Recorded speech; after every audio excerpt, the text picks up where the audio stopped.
Assalamualaikum, salam sejahtera. Terima kasih kepada anda yang terus bersama dengan kami di TV1. Dan semestinya setiap Isnin anda akan bersama dengan saya dan Syira dalam Bicara Pengguna. 10 Ogos 2020, Bicara Pengguna malam ini bersiaran secara langsung di saluran Berita RTM menerusi My Freeview 1, 2, 3.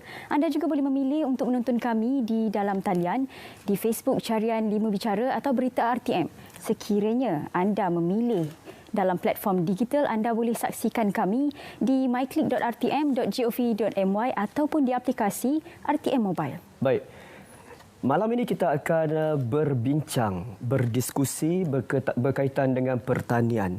Jadi Syira, kalau kita bercakap tentang bidang pertanian ni, selalunya kita akan terbayang. Kita dah tahu dah, hanya membabitkan orang lama, orang tua, orang kampung dan sebagainya. Tetapi di zaman ataupun di era moden ini, terbalik pula kerana ramai orang muda yang dah terlibat dan mereka mencuburi bidang pertanian ini secara serius. Mungkin perkembangan teknologi yang menjadikan mereka lebih minat dalam sektor ini. Semua jawapannya selepas ini. Tapi Azrul, saya nak persoalkan. Pada awal pandemik COVID-19, ramai daripada kita rakyat Malaysia merisaukan apakah status atau sekuriti makanan negara. Adakah ia mencukupi?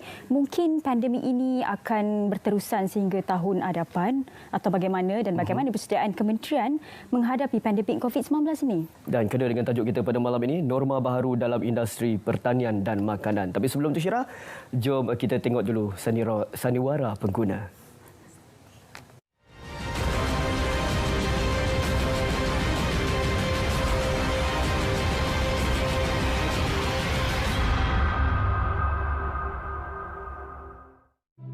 Cik P ni ajak aku jumpa, mana dia ni? Tak ada pun.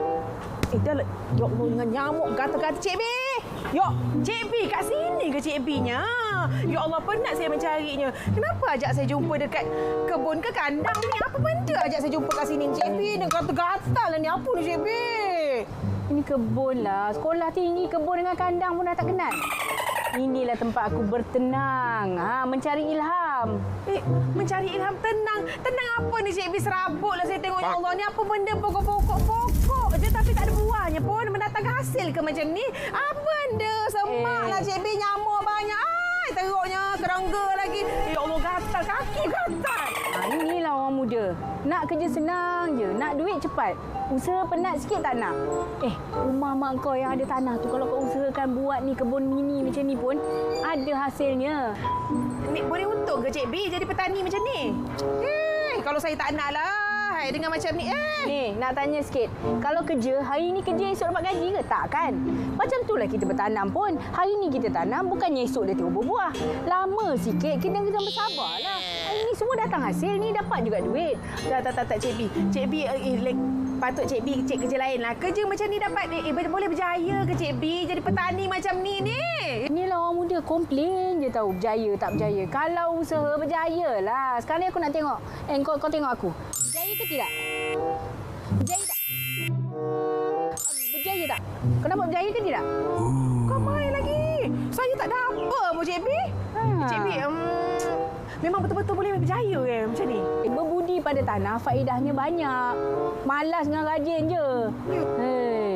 Malas. Ni, buka laman sesawang Kementerian Pertanian. Dalam tu ada petani moden, ada petani berimpak tinggi tanamannya. Macam-macam kau boleh tanya, tengoklah.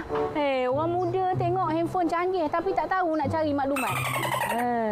Oh, ya ke? Tak sangka pula dengan bertani, dengan kita boleh kaya juga kita boleh kalau tidak dapatkan pendapatan lumayan. Tak adalah pepatah, berbudi pada tanah faedahnya banyak.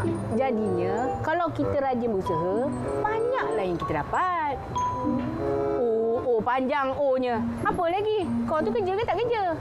Sebenarnya saya tak kerja Cik B. Saya menganggur dah lama dah Cik B. Saya nak minta kerja dengan Cik B boleh? Boleh. Tolong kait buah kelapa tu. Boleh Cik B, saya sanggup. Buah kelapa bolehlah kau kait. Buah pisang takkan nak pakai galak. Cik B, gaji saya berapa dapat ni di Jolok ni? Aduh. Pergi kursus dekat Kementerian Pertanian lah. Cara nak baju uniform tak ada ke?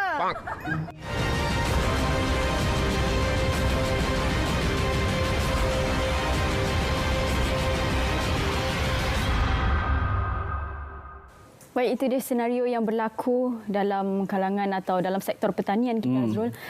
Kalau ikutkan kepada dalam sektor pertanian, ada minatnya masing-masing dalam tanaman dan bagaimana. Dan dalam topik malam ini, kita bincangkan norma baru dalam industri pertanian dan makanan. Pada awalnya, ingin saya katakan, pada awal PKP, ramai rakyat Malaysia yang merisaukan status atau sekuriti makanan negara. Bagaimana Kementerian menampung atau mungkin menyediakan apa permintaan yang rakyat Malaysia perlukan dan bagaimana Kementerian sendiri bersedia untuk menghadapi bulan-bulan akan datang, kan? Ya, betul tu. Dan pada malam ini terlebih dahulu bicara pengguna mengucapkan selamat datang kepada tetamu kita, tak lain tak bukan, Yang Berhormat Datuk Seri Dr. Ronald Kiandi, Menteri Pertanian dan Industri Makanan. Selamat datang YB. Terima kasih. Sihat YB? Sehat. Ya. Senyum YB kita malam ni. Baik YB, Syira dah buka satu intro yang begitu menarik sekali berkenaan dengan pertanian dan juga industri makanan. Jadi mungkin YB Menteri kongsi pengalaman sejak menerajui Kementerian Pertanian dan Industri Makanan Dapur Mafi ni. Saya ingin katakan bahawa pengalaman mencabar, apatah lagi dilantik menjadi menteri di kementerian yang penting ini ketika pandemik COVID-19. Betul YB. Kita sentiasa diminta untuk memastikan rakyat Malaysia mempunyai makanan di atas meja. Jadi kita tahu bahawa COVID-19 menghalang perjalanan dan juga menghalang industri agro makanan pada keseluruhannya. Tapi kita syukur sepanjang COVID ini dan PKP dijalankan, rakyat Malaysia tidak pernah berhadapan dengan kekurangan makanan. Malah pada awal PKP dilaksanakan, kita berhadapan dengan isu lambakan makanan, pengeluaran hasil pertanian. Banyak sayur, buah-buahan yang tidak dapat dipasarkan. Ya, ini bukan disebabkan oleh tiada permintaan, tetapi disebabkan oleh sekatan perjalanan, pergerakan. Jadi sebagian besar daripada hasil pertanian itu terpaksa dijual secara lambat. Kalanya ada insiden yang berlaku di mana ianya terpaksa dibuang dan sebagainya. Betul. Tapi kita berjaya menangani isu ini dengan melaksanakan pelbagai pendekatan.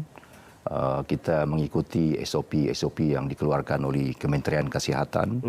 Sebab itu pada akhirnya kita berjaya menengahkan satu pendekatan pasar segar terkawal, di mana konsep pasar segar terkawal itu diilhamkan melalui konsep pasaraya yang dibenarkan ketika PKP. Maknanya di pasaraya ada pendekatan health screening, saringan kesihatan, ada check temperature, betul, ada pergerakan sosial, ada kawalan dari segi crowd, pembeli yang masuk dalam pasaraya, tak boleh sesak dan sebagainya. Itu kita lakukan dalam pasar segar terkawal. Jadi kita lihat bahawa sedikit sebanyak isu lambakan telah dapat dikawal. Jadi itu merupakan cabaran awal duduk sebagai menteri di kementerian yang penting ini. Ya. Baik, itu pada awalnya PKP atau pada awal pandemik COVID-19 dan bagaimana status terkini? Adakah mungkin corak pembelian atau mungkin corak pengguna sendiri dalam keadaan yang stabil atau bagaimana? Saya ingin katakan bahawa keseluruhan umumnya bekalan makanan stabil dan terkawal dan mencukupi sepanjang masa.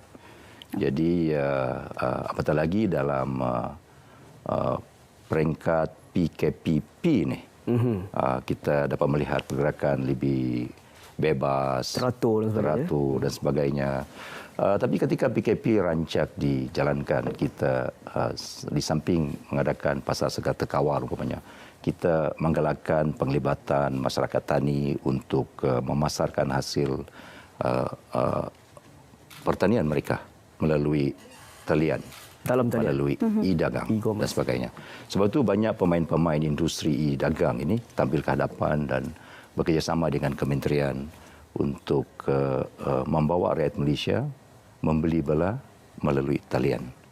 Jadi kita nampak bagaimana rancak ketika itu pendekatan e-dagang ini di platform kementerian sendiri, LKM dan Fama. Kita ada Agrobazar dengan Nekmat Biz, pembelian melalui e-dagang ini merupakan satu pendekatan yang menjadi rancak ketika PKP. Okey, baik YB. Saya tertarik dengan pendekatan e-dagang ni. Selalunya e-dagang ni membabitkan golongan muda, golongan yang boleh dikatakan berpelajaran dan sebagainya. Tapi bagaimana dengan golongan lama, orang tua-tua yang tinggal di kampung yang mungkin mereka nak menikmati cabaran e-dagang ini ataupun untuk bersama nak dagang, macam mana Kementerian? Ya, itu merupakan cabaran e-dagang. Dia memerlukan talian internet. Dia memerlukan minat dalam internet dan sebagainya. Sebab tu kita lihat bahawa generasi peladang, penternak dan nelayan yang tidak ke arah era itu, mereka terbatas keterlibatan. Sebab tu kita melihat pendekatan e-dagang ini akan menggalakkan penglibatan anak-anak muda yang internet savvy, yang lebih faham tentang internet ini, dan sebab itu kita melihat bahawa e-dagang akan berancak di kalangan anak-anak muda. Jadi Datuk Seri ada sentuh berkaitan dengan petani, penternak dan nelayan. Kalau mungkin Datuk Seri boleh kongsikan bagaimana status terkini mungkin pada awalnya pandemik COVID-19 dan bagaimana kini kita dah berada beberapa bulan dalam pandemik COVID-19, persediaan kementerian untuk memastikan golongan-golongan ini tidak ketinggalan. Kerajaan mengumumkan beberapa pendekatan untuk membantu masyarakat penternak, peladang dan nelayan ini. Pengumuman kerajaan yang besar, pertama adalah pakej rancangan ekonomi, lepas itu diikuti dengan pakej rancangan ekonomi prihatin. Kemudian penjana. Jadi industri pertanian tidak diketepikan dalam setiap pengumuman besar yang dibuat oleh kerajaan. Pakej rancangan ekonomi umpamanya, kementerian diuntukkan 1 bilion untuk food security makanan. Dan dana ini diletakkan di bawah jagaan Bank Negara, dan bank-bank institusi kewangan seluruh negara ini boleh menggunakan dana yang diletakkan sebagai food security fund untuk digunakan bagi membantu merancangkan pertumbuhan pengeluaran makanan negara. Jadi dalam pakej rancangan ekonomi prihatin umpamanya, kementerian diuntukkan 190 juta ringgit untuk membantu nelayan peternak dari segi projek-projek pembangunan, persatuan nelayan, persatuan peladang, diuntukkan 100 hingga 200 ribu bagi setiap persatuan kawasan ini, nelayan dan juga peladang. Dan dana ini digunakan untuk menanam cash crop, tanaman-tanaman yang singkat untuk memastikan sayur, buah-buahan dapat dibekalkan sesungguhnya. Jadi itu merupakan satu dana yang besar. Dan kalau kita lihat penjana, ada 3 pendekatan penjana bagi sektor pertanian. Satu, 350 juta diuntukkan bagi skim pinjaman micro credit scheme. 40 juta diuntukkan bagi workforce mobility. Workforce mobility adalah satu upskilling dan reskilling. Mana-mana pekerja yang bekerja dalam sektor lain yang ingin beralih kepada sektor pertanian, kerajaan untukkan 40 juta untuk reskilling dan juga melatih semula mereka untuk berkecimpung dalam industri pertanian. Dan 10 juta diuntukkan untuk urban farming. Jadi lebih kurang 400 juta diuntukkan oleh kerajaan bagi penjana untuk industri pertanian keseluruhannya. Jadi kita melihat setiap package yang diumum oleh kerajaan, industri agro makanan tidak diketepikan. Baik. Saya tertarik tentang agro-food workforce mobility yang YB sebut tadi, yang membabitkan kepada mereka yang mungkin teringin ataupun baru nak mencuri bidang pertanian. Jadi maksudnya kalau mereka tak ada pengalaman langsung dalam bidang pertanian, mereka boleh menyertainya? Itulah merupakan matlamat dalam program workforce mobility.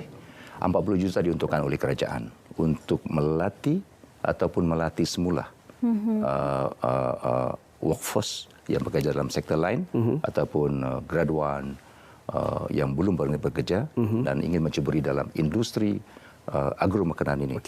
We have that 40 juta untuk melatih mereka dan melatih semula mereka untuk bercebur diri, berkecimpung dalam industri pertanian. Itu matlamat kerajaan membuka ruang dan peluang atau pintu baru bagi petani-petani muda, petani-petani baru untuk menceburi bidang pertanian. Ada banyak lagi yang kita akan kupaskan selepas ni.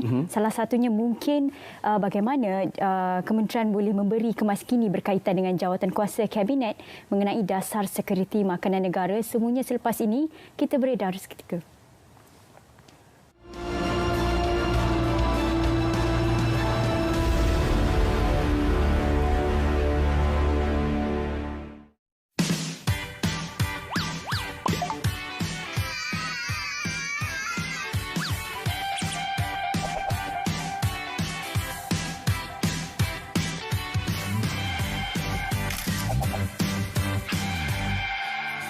Inilah senario yang berlaku sekarang. Kanak-kanak dan remaja berumur antara 5 hingga 17 tahun perlu aktif sekurang-kurangnya 60 minit sehari. Pilihan di tangan anda. Jom aktif.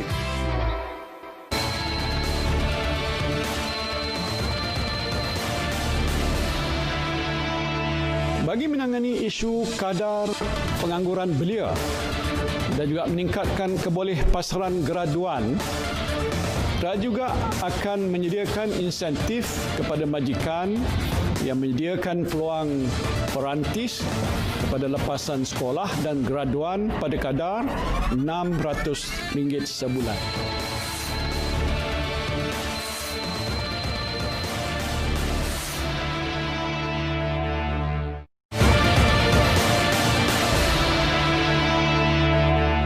Number two, completely not understanding how you fight COVID-19. Authorities have been carrying out military-style operations across the capital, Kuala Lumpur. COVID-19 is a time where you need to be strict. You can't allow people moving all around. You need to be very, very strict because if one person with COVID-19 moves and goes about, they can easily spread it to so many more people. And so COVID-19 is a time that you need to have a military-style lockdown because that's the only thing that works. It worked in Taiwan, it worked in Hong Kong, it worked in China, it worked in South Korea, and it also worked in Malaysia. And in this video, you make it sound like a military-style lockdown is a bad thing. No, that is an amazingly good thing. And the USA and many other countries in the Americas have not done that, and look at the results. Wouldn't you rather have a little bit of a military-style lockdown and save thousands of lives? I think most people would be in favor of that.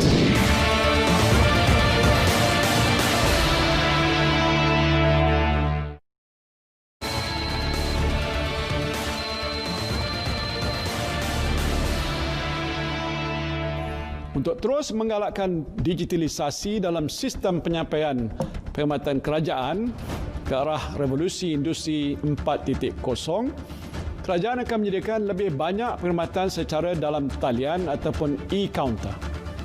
Ini termasuklah melaksanakan proses mematikan stem, menyemak dan menuntut wang tidak dituntut bermula 1 Oktober 2020 dan sesi e-temuduga bagi permohonan beasiswa kerajaan.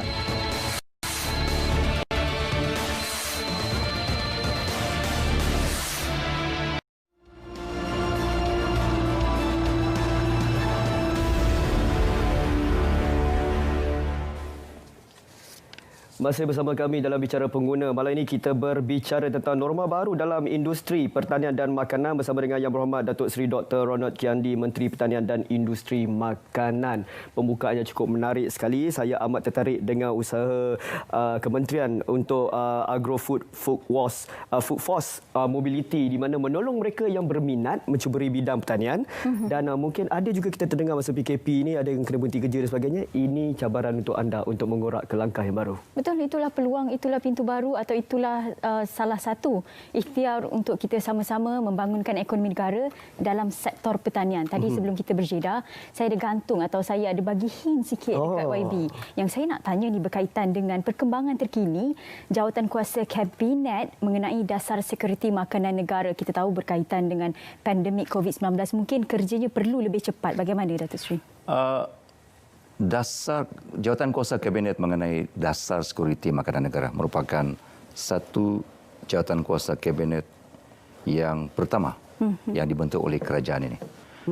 Jawatan kuasa ini adalah merupakan high level committee yang dipengerusikan oleh Perdana Menteri sendiri dan disekretariatkan oleh Kementerian Pertanian dan Industri Makanan. Dan ahli-ahlinya terdiri daripada 11 ahli kabinet. Jawatankuasa ini adalah merupakan satu jawatankuasa yang melihat dan memastikan mengolah satu dasar sekuriti makanan negara secara holistik. Secara holistik maknanya bukan saja di peringkat pengeluaran, tetapi di keseluruhan rantaian makanan, yaitu pengeluaran, logistik, pemprosesan dan juga pemasaran. Jadi jawatankuasa ini bertanggungjawab untuk mengolah satu dasar secara holistik. Dan tentu sekali dasar ini, jawatankuasa ini akan melihat beberapa elemen dalam food security, yaitu affordability, kemampuan,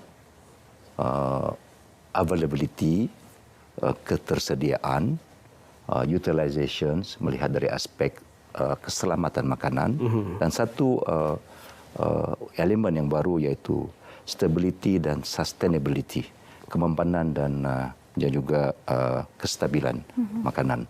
Jadi 4 elemen ini merupakan elemen-elemen yang menjadi kajian, menjadi pegangan kepada food security, jawatankuasa kabinet on food security yang dibentuk oleh kerajaan. Jadi kita akan mengolah langkah dan dasar untuk melihat security makanan secara holistik. Jawatankuasa ini terdiri daripada satu jawatankuasa yang dipengerusikan oleh Perdana Menteri seperti saya katakan tadi, kemudian ianya didokong oleh satu jawatankuasa teknikal yang merangkumi berbagai ekspertis, pakar, terdiri daripada ketua-ketua setiausaha kementerian, beberapa kementerian, 12 kementerian. Kita juga menjemput pihak industri, kita menjemput pengkritik, profesor, pensyarah untuk sama-sama merangka satu dasar bagi food security, dasar keselamatan makanan negara. Jadi jawatankuasa teknikal ini telah pun bermesyuarat 1 bulan yang lalu dan telah merangka beberapa pendekatan-pendekatan untuk dipertimbangkan dalam mesyuarat food security makanan yang akan dipengerusikan oleh Perdana Menteri. Di samping itu, satu badan penasihat pertanian negara yang dibentuk di bawah Kementerian Pertanian ini juga akan memberi input, teguran dan cadangan kepada jawatankuasa kabinet on food security ini. Jadi kita jadualkan, sebenarnya dijadwalkan Perdana Menteri akan mempengerusikan jawatankuasa ini minggu hadapan, tapi disebabkan oleh kesibukan parlimen dan sebagainya, jadi ditangguhkan satu tarikh yang akan ditentukan. Jadi mesyuarat yang akan datang ini akan menimbang 3 kertas pertimbangan. Maknanya ada dasar-dasar yang telah pun diolah oleh jawatankuasa teknikal dan akan diangkat ke jawatankuasa yang dipengerusikan oleh Perdana Menteri. 3 kertas pertimbangan, 2 daripadanya adalah daripada Kementerian Pertanian dan 1 kertas pertimbangan akan dibentang oleh Kementerian Kesihatan dan 1 kertas makluman. Jadi ada 4 kertas yang dijadikan sebagai agenda perbincangan dalam mesyuarat pertama dasar sekuriti makanan negara yang akan dipengerusikan oleh Perdana Menteri terdekat ini. Baik, ini salah satu janji untuk memastikan atau untuk check and balance Kementerian Pertanian dan Industri Makanan, dan ini juga bagi memastikan tidak berlaku pembaziran. Betul, Datuk Seri? Ya, 4 elemen yang dijadikan asas dalam dasar sekuriti makanan merangkumi semua aspek. Tiada pembaziran dari aspek keselamatan makanan, dari segi mutu makanan yang dikeluarkan, dari segi kemampanan, keperolehan, merupakan aspek-aspek penting yang dijadikan sebagai aspek untuk menilai indeks sekuriti makanan negara. Jadi kalau kita lihat Malaysia dalam kedudukan yang ke-28 pada tahun 2019 melalui indeks sekuriti makanan global yang dikeluarkan oleh FAO, Food and Agricultural Organization yang dibuat itu, dan Malaysia dalam kedudukan tempat yang ke-28 pada tahun 2019, naik daripada kedudukan 40 pada tahun 2018.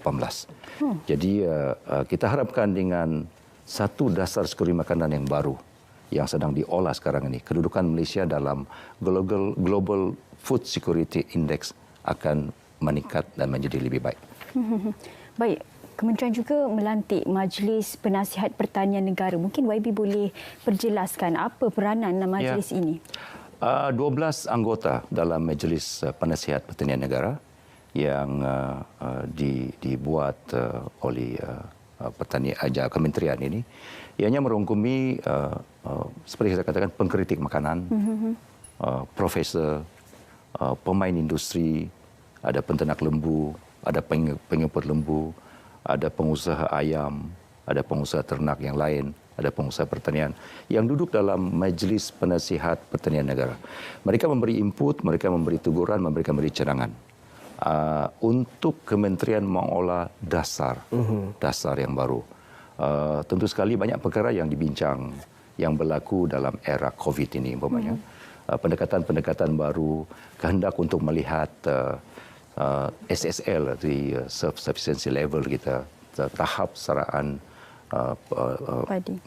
pengeluaran kita sendiri, untuk ditingkatkan dan sebagainya. Mereka melihat dasar yang ada sekarang dan memberi cadangan dan input agar kementerian, Majlis MPPN ini memberi teguran dan cadangan untuk menambah baik dasar-dasar yang ada sesuai dengan era yang kita hadapi sekarang ini. Baik, YB.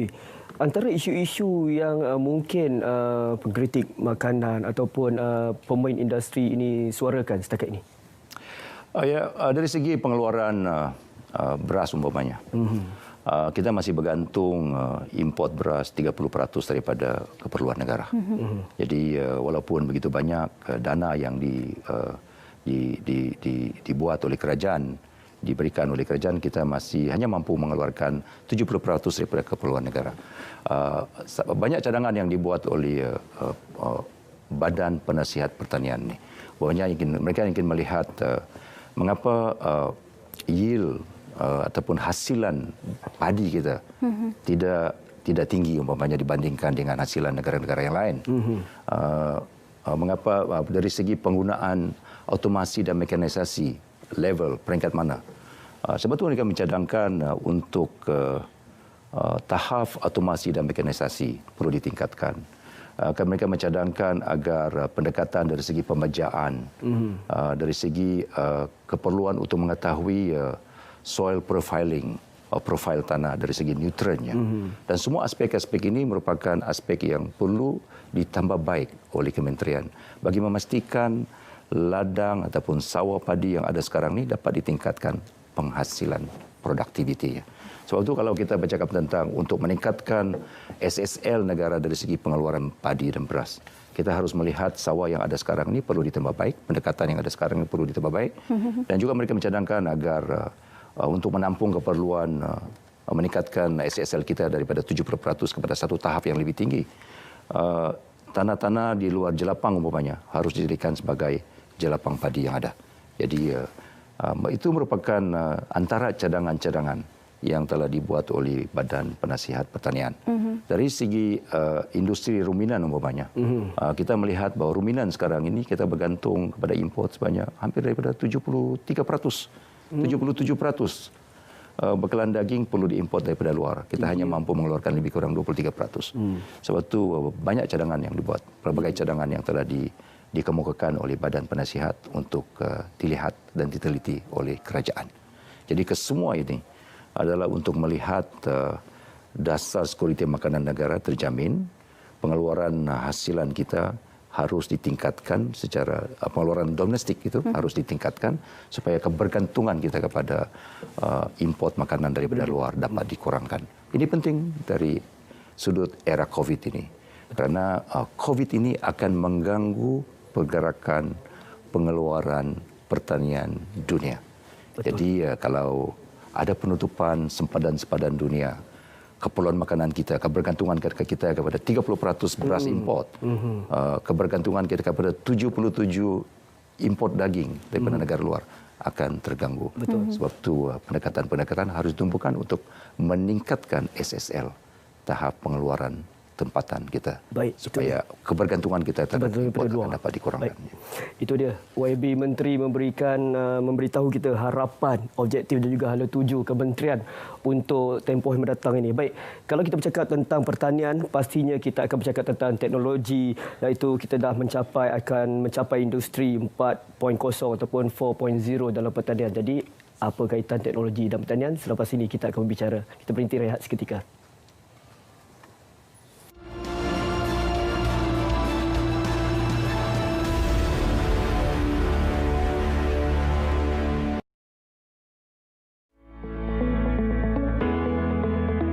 Kerajaan telah membuat keputusan mulai 1 Ogos pemakaian pelitup muka di dalam pengangkutan awam dan tempat-tempat awam yang bersesak-sesak adalah diwajibkan. Mereka yang didapati ingkar peraturan tersebut akan dikenakan tindakan tegas seperti kompaun dan dihadapkan ke mahkamah.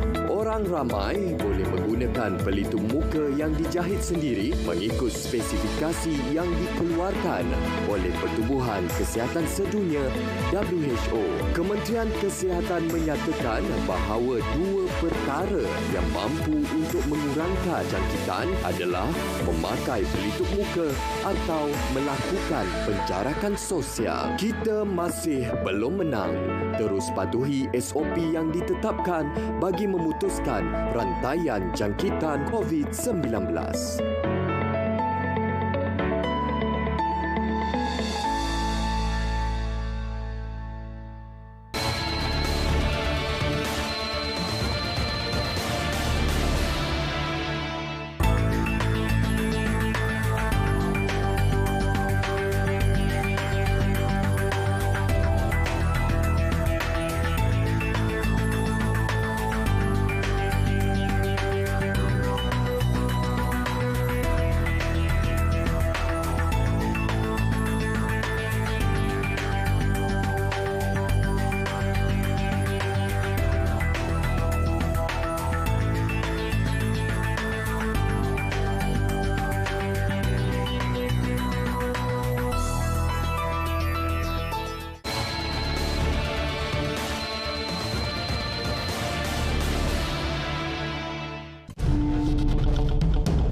Masyarakat umumnya akur dengan arahan kerajaan mewajibkan pemakaian pelitup muka di tempat awam yang sesak bagi mengekang penularan wabak COVID-19 berkuat kuasa 1 Ogos lalu. Masyarakat sudah mula serius memakai pelitup muka khususnya di kawasan tumpuan dengan memakainya sebaik sahaja keluar daripada kenderaan masing-masing.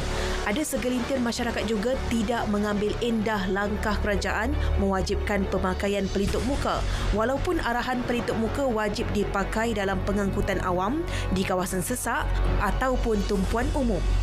Sebilangannya hanya meletakkan pelitup muka di bawah dagu atau menanggalkannya ketika memasuki premis terbabit dan antaranya memberi alasan sukar bercakap atau berkomunikasi. Di kawasan rumah kedai selalunya terlepas pandang dengan ramai membeli alasan hanya singgah sebentar.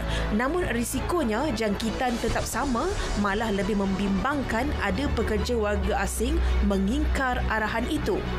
Menteri Kanan Keselamatan Datuk Seri Ismail Sabri Yaakob berkata langkah itu diambil berikutan penambahan kluster-kluster jangkitan COVID-19 baru yang dikenal pasti selain atas nasihat Kementerian Kesihatan. Orang ramai yang dikesan gagal mematuhi arahan prosedur operasi standard SOP Perintah Kawalan Pergerakan Pemulihan PKPP ini akan dikenakan kompaun RM1,000 mengikut Akta Pencegahan dan Pengawalan Penyakit Berjangkit 1988 Akta 342.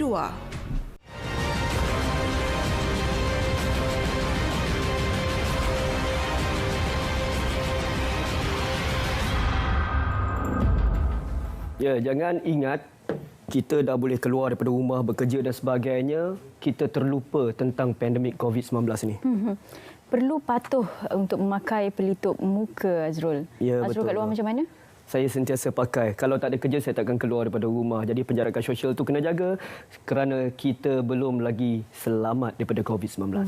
Dan pakai-pakai juga ada juga pernah pengalaman saya nak makan ni lupa kita pakai pelitup muka dah jadi satu norma baru. Dah makanan Jadi makan dah dengan jadi mas. foto mas saya.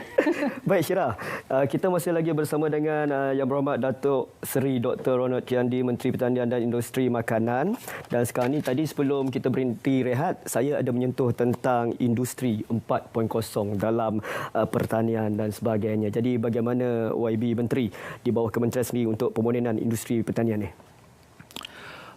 Isu pemodenan dalam industri pertanian merupakan elemen yang penting dalam dasar pertanian negara. Ada 3 dasar pertanian negara sekarang ini. Dasar pertanian negara pada awalnya, kemudian diikuti dengan dasar agro makanan, dan sekarang kita sedang mengolah dan bergerak ke arah dasar agro makanan 2.0. Kesemua dasar-dasar ini meletakkan permodanan dalam sektor pertanian. Dalam kita bercakap tentang permodanan, kita bercakap tentang otomasi dan mekanisasi. Jadi ini merupakan elemen yang penting dalam kesemua dasar-dasar yang dirangka untuk mengolah dasar pertanian negara. Jadi walaupun ianya sekarang dalam dasar agro makanan 2, tetapi elemen pemodenan dalam industri pertanian masih menjadi tumpuan. Kita harus seiring dengan pergerakan dunia dari segi teknologi, IR 4.0 rupanya. Jadi sektor pertanian tidak boleh lari, tetapi harus seiring dan bergerak seiring dengan IR 4.0 untuk diterjemahkan dalam industri pertanian.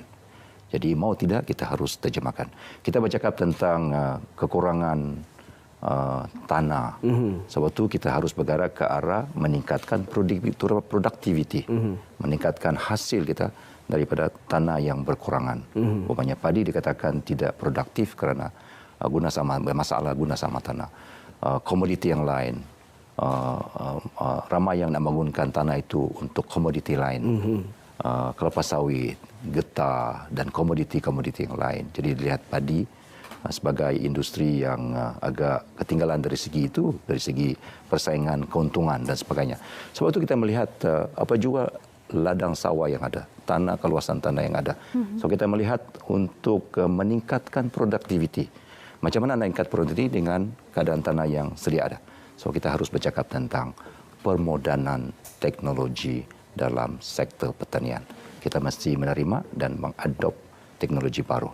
Kalau dulu kita bercakap tentang, kita harus melihat, kita bercakap tentang hidroponik, kita bercakap tentang precision farming, kita bercakap tentang IoT dalam keseluruhan industri pertanian, maknanya Internet of Things. Itu harus diterjemahkan dalam industri pertanian untuk meningkatkan produktiviti.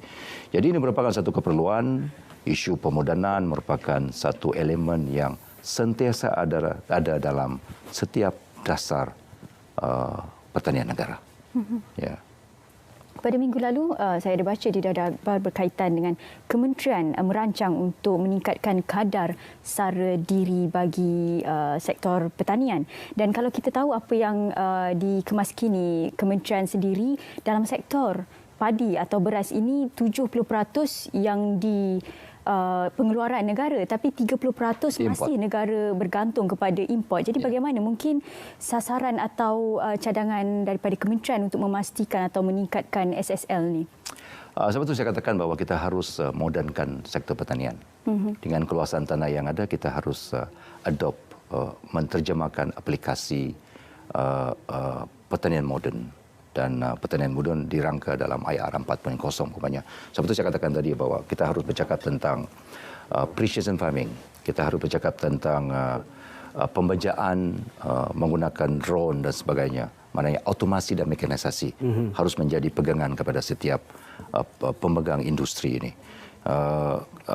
Pada masa yang sama saya lihat bahawa kalau kita seiring dengan dasar ini, pertanian ini akan dilihat sebagai satu sektor yang boleh diremajakan. Satu industri yang boleh diremajakan umpamanya. Anak muda yang savvy tentang internet ingin melihat bahawa sektor pertanian itu keluar daripada 3D, dangerous, dirty dan difficult. Yang itu harus kita keluar. Dan penggunaan automasi dan mekanisasi, penterjemahan melalui IoT, Internet of Things dalam industri pertanian akan meremajakan industri pertanian pada keseluruhannya. Sebab itu kita lihat, kadang-kadang kita lihat pesawa, petani bawah umur, macam mana nak tarik anak-anak muda berkecimpung dalam industri pertanian, tetapi melalui pengaplikasian teknologi, pengaplikasian otomasi dan mekanisasi dan latest teknologi dan sebagainya akan membolehkan industri ini diremajakan. Pada masa yang sama, kita akan dapat meningkatkan produktiviti ataupun hasilan daripada keseluruhan sektor pertanian ini. Baik, pada awal pandemik COVID-19 ada pembelian panik dan sebagainya. Ramai rakyat Malaysia yang merisaukan status sekuriti makanan. Lagi-lagi saya, Azrul, saya minat ayam. Jadi saya nak tahu status terkini bagaimana kemampuan negara membekalkan kecukupan kuantiti ayam. Mungkin ada bahan-bahan makanan lain yang mungkin Datuk Seri boleh update pada kami. Kita mengeluarkan ayam lebih daripada keperluan. Lebih daripada keperluan. Maknanya SSL kita taraf sara diri kita lebih daripada 100%. Tetapi kita mengimport sebagian besar keratan ayam daripada negara luar.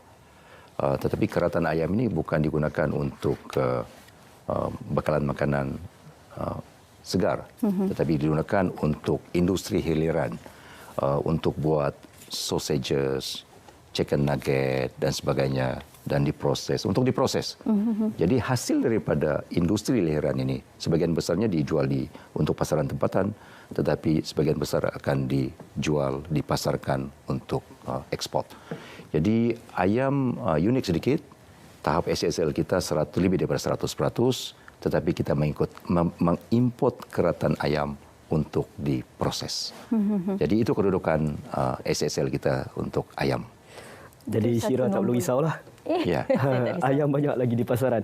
Baik, YB, kalau kita bercakap tentang tajuk kita pada malam ini, norma baru dalam pertanian dan juga mungkin daripada sudut pertanian dan juga makanan ketika fasa PKP, pemulihan dan juga PKPN, di mana petani kita, peternak kita menghadapi situasi baru bagi mereka. Jadi bagaimana YB melihat mereka kembali kepada norma baru ni, YB? Hidup dalam norma baru. Tentu sekali berhadapan dengan sedikit gangguan. Tetapi secara keseluruhannya industri pertanian ini diletakkan sebagai essential services. Ketika PKP, maknanya inilah satu-satunya industri yang dibenarkan bergerak dan berjalan terus ketika PKP. Jadi tiada gangguan dan sebagainya. Ada gangguan dari segi logistik, dari segi pengangkutan dan sebagainya. Tetapi secara keseluruhannya industri ini dibenarkan untuk terus berjalan ketika awal PKP, apatah lagi ketika ini dalam PKP pemulihan. Jadi kita lihat tidak banyak gangguan yang berlaku dari segi industri, tetapi dari segi pemasaran dan sebagainya merupakan terdapat sedikit gangguan. Dari segi ekspor terdapat sedikit gangguan. Tapi kalau bercakap tentang apa dia norma baru dalam industri pertanian di kalangan peternak, mereka harus keterlibatan mereka dalam e-commerce yang saya katakan tadi awal tadi. Juga industri ini harus bergerak untuk meningkatkan tahap SSL. Dan juga pasaraya-pasaraya yang dikendalikan untuk pemasaran hasil-hasil pertanian harus seiring dengan SOP yang dikeluarkan oleh Kementerian Kesihatan. Walaupun pada ketika ini dalam peringkat pemulihan, tetapi dari segi norma pemasaran, pengantaran dan pengeluaran itu masih terikat dengan SOP-SOP yang dikeluarkan oleh Kementerian Kesihatan. Jadi saya melihat bahwa industri pertanian ini pada ketika PKP dan apatah lagi dalam PKPP ini ada merupakan satu industri yang diletakkan sebagai industri penting, dan tentu sekali setiap kawalan seketan yang dibuat oleh kerajaan itu semata-mata untuk mengawal merebak pandemik, tetapi bertujuan untuk terus memastikan bekalan makanan itu sentiasa stabil dan diperoleh oleh rakyat Malaysia. Baik Datuk Seri, kita akan berjeda seketika, tapi sebelum tu saya beri sedikit intro bagaimana soalan selepas ini berkaitan dengan apa yang perancangan kementerian bagi memastikan tenaga muda berkecimpung juga dalam sektor ini, dan kita tahu bidang pertanian ini banyak tenaga seniornya, Azrul. Betul. Dan bagaimana rancangan atau mungkin inisiatif dan insentif daripada kementerian untuk memastikan tenaga muda ini perlu ada dalam sektor ini. Kita akan berehat seketika, kita kembali selepas ini.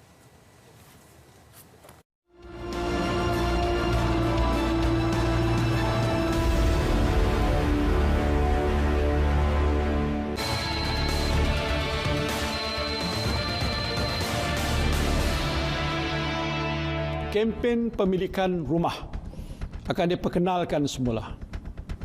Melalui kempen ini, pengecualian duty stamp akan diberikan di atas surat cara pindah milik dan perjanjian pinjaman bagi pembelian rumah kediaman yang bernilai antara RM300,000 hinggalah RM2.5 juta.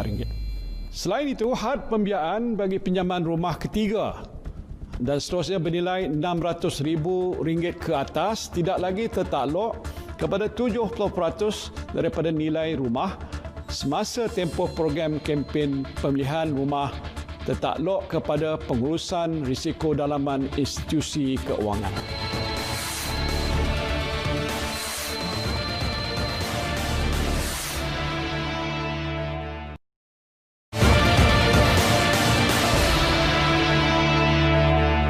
Number 11, forgetting how racism works. Is this the practical reality of dealing with a pandemic, or is it racism? Okay, if you're not aware, racism was mentioned multiple times in the video. How racism works is where you judge a group of people based on their skin color. And in this instance, it would be people of Indian descent or people that look Indian. And if you're not aware, there are multiple Malaysians, actually over 7% of Malaysians are of Indian descent. They look exactly like migrant workers that are both legal and illegal. So if the Malaysian government was racist, they would be targeting anybody that looked Indian, Bangladeshi, or Pakistani. But the Malaysian government specifically was doing things for illegal immigrants. And anyone that was of Indian descent that was Malaysian, they were fine. They had no complaints. So this is clearly not a racism issue. This is an illegal immigration issue. And those are different things. To call it racism is just completely wrong and out of place.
Terima kasih kerana terus setia bersama Bicara Pengguna.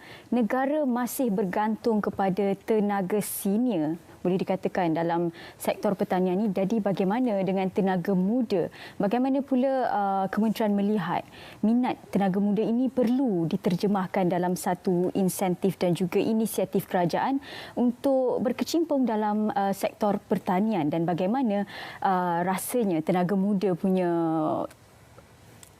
kita panggil sasaran kerajaan untuk memastikan tenaga muda juga minat dalam sektor ini. Dan kita tahu kalau sektor ini minatnya kurang berkaitan dengan lagi-lagi tenaga buruh dan sebagainya. Ini yang perlu ditekankan kerajaan. Jadi bagaimana Datuk Seri melihat tenaga muda ini? Kita sasarkan untuk melahirkan agropreneur muda. 1,200 orang agropreneur muda setiap tahun. Dan tentu sekali untuk melahirkan, melihat kejayaan ini, kementerian telah mengolah satu program yang dinamakan sebagai agropreneur muda. Ianya dilancarkan sejak tahun 2014 dan ianya melibatkan anak-anak muda yang ingin berkecimpung dalam industri pertanian agromakanan ini untuk menggunakan dana yang diberikan oleh kerajaan, RM20,000 untuk seorang peserta berumur 14 hingga 40 tahun. Dan tentu sekali itu merupakan dana permulaan, dan jika perusahaan mereka berjaya, Agrobank boleh menawarkan sehingga RM200,000 melalui dana pinjaman yang dikeluarkan oleh Agrobank. Dan sebab itu saya katakan kita mensasarkan untuk melahirkan 1,200 agropreneur muda setiap tahun. Sejak dilancarkan program ini oleh kementerian sejak tahun 2014, kita telah melihat cerita-cerita kejayaan di sana-sini, di seluruh negara. Kalangan mereka ada sudah menjadi jutawan disebabkan oleh program agropreneur muda ini. Program ini melibatkan semua sektor dalam industri pertanian untuk memulakan perusahaan aquakultur umpamanya, mengusaha tanaman bijirin, tanaman kontan, sayur-sayuran, pertanian yang lain, peternakan dan sebagainya. Boleh mendapatkan dana agropreneur muda ini daripada kementerian.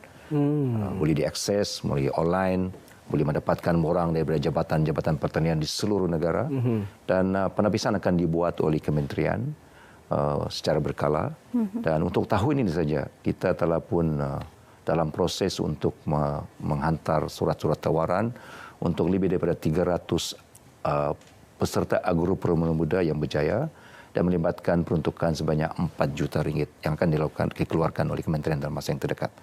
Jadi ini merupakan satu program kementerian untuk menjangkau anak-anak muda mencebur diri dalam industri pertanian negara. Jadi seperti yang dikatakan tadi, kalangan pasawa kita berumur, sebab itu kita mengolah program-program untuk menarik minat. Kena ada generasi baru.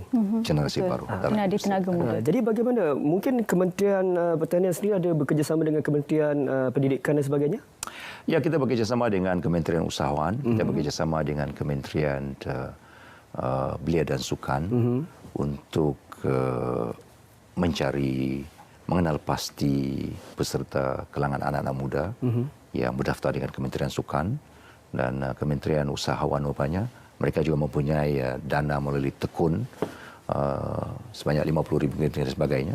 Yang ini juga merupakan dijadikan sebagai subsequent program sokongan untuk program agropreneur muda ini. Sebab itu saya katakan tadi, success story umpamanya seorang anak muda yang mengusahakan tanaman jagung, anak Kedah mengusahakan tanaman jagung, bermula daripada peruntukan RM20,000, kemudian mendapatkan tambahan dana daripada tekun, dan akhirnya mendapat bantuan dana daripada Agrobank, dan sekarang beliau usahawan ini bergelar usahawan jutawan. Itu satu ikon sebenarnya, seorang ikon. Dan ramai lagi. Dan ramai lagi yang akan dilahirkan. Baik, kalau kita bercakap tentang agropreneur muda ni, selalunya yang duduk di bandar, selalunya yang di luar kawasan kampung. Tetapi sejak PKP ni, YB, ramai yang cuba berkebun dan ramai yang cuba bertani, dan selepas itu mereka rasa seronok. Rupanya ada hasilnya. Jadi trend, kan? Jadi pertanian bandar, program pertanian bandar ataupun komuniti ni sekarang ni dah menjadi satu sensasi, satu orang cakap tabiat baru orang muda kita. Jadi bagaimana YB melihat perkara ini? Ya, komuniti merupakan salah satu daripada program yang lahir melalui penjana. Kementerian untukkan sebanyak 10 juta ringgit untuk program komuniti ini. Walaupun ia merupakan satu konsep pertanian bandar, tetapi ia juga dilaksanakan di luar bandar ataupun di pinggir bandar. Untuk program ini secara individu, kerajaan, kementerian akan menuntukkan dana sebanyak RM500 untuk individu, peserta individu. Dan untuk peserta secara komuniti, minima 10 orang, peruntukan dana sebanyak RM50,000 akan diuntukkan oleh kementerian untuk melibatkan aktiviti peternakan pertanian bandar. Jadi keseluruhan 10 juta ringgit yang diuntukkan untuk program ini. Ketika ini sedang rancak di pohon oleh individu dan juga komuniti. Ya, berminat secara komuniti. Jadi saya telah pun meluluskan banyak peruntukan ini hari itu di Flat Sri Perlis, kemudian ke Melaka, ke Negeri Perak, Pahang, dan ini merupakan satu program kementerian yang mendapat sambutan hangat oleh rakyat Malaysia. Satu trend kehidupan baru. Ya, norma baru. Bercucuk tanam di kawasan rumah itu perlu diperluaskan dan mungkin jangka minat itu perlu juga lebih lama, Datuk Seri kan. Itulah sasaran kerajaan untuk memastikan minat. Selain daripada minat anak muda, minat juga mereka yang berada di bandar untuk bercucuk tanam. Idea ini keluar selepas ketika kita berhadapan dengan COVID, pandemik COVID, dan untuk memastikan bahawa bekalan sayur-sayuran ini sentiasa ada dan instead of daripada membeli di pasar, komuniti individu boleh mengusahakan kebun mereka sendiri untuk menampung keperluan keluarga mereka sendiri. Itu merupakan ideanya. Baik, Datuk Seri, masa mencemburui kita. Kalau ikutkan banyak lagi perkara yang perlu kita bincangkan. Tahniah Datuk Seri, kita bersama dengan YB Datuk Seri Dr. Ronald Kiandi, Menteri Pertanian dan Industri Makanan. Sekali lagi tahniah, banyak persoalan yang telah diperjelaskan, banyak kerisauan yang telah diredakan setakat ini, bagaimana status makanan negara, bagaimana pula kerajaan dalam pakej prihatin dan penjana, Azrul. Ya, dan pastinya kami di Bicara Pengguna ingin mengingatkan kepada anda semua, ingat kita dalam norma baru, ikut SOP yang dikeluarkan oleh Pak Kerajaan, jaga diri kita sama-sama dan kita jadikan kita sebagai frontliner untuk memutuskan rantaian COVID-19 ini. Baik, itu sahaja untuk malam ni, Azrul. Terima kasih. Assalamualaikum, selamat malam.